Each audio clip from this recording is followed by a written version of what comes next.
नमस्कार मित्रांनो, ओम साईराम. अय्यांना गोट फार्ममध्ये आपले स्वागत आहे. बघू शकता आपण शेळी आपली जाणलेली आहे. तिला 3 बकरं झाले, 2 पाट 1 बोकुड.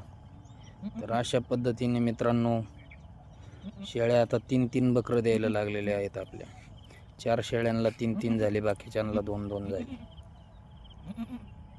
बकरं एक पाट उलटी आलती, तिने खूप त्रास दिला, सुखरूप झाली. या त्या ज्या हलू राहिल्या या 2 पाठी इथं येऊ शांत बसला, सगळ्यात मागून झालेला बोकड्या. अशा पद्धतीने शेळीने 3 दिलेले आहे. मागच्या वेळेस तिने 2 बोकडे दिलते, आता ह्या वेळेस तिने 3 दिले.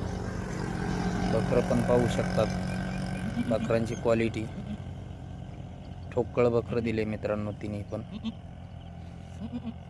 अशा पद्धतीने उत्पन्नाची धारा चालू आहे.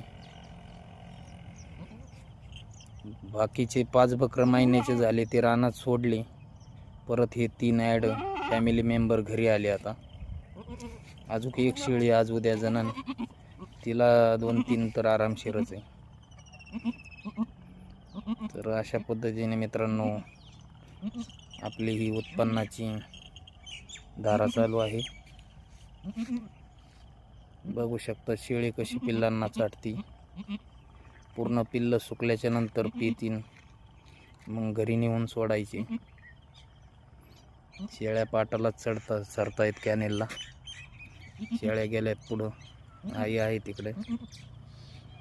आता हे पिल्ल पाजल्याच्या नंतर शेळीला परत खांडात हाकलून द्यायची.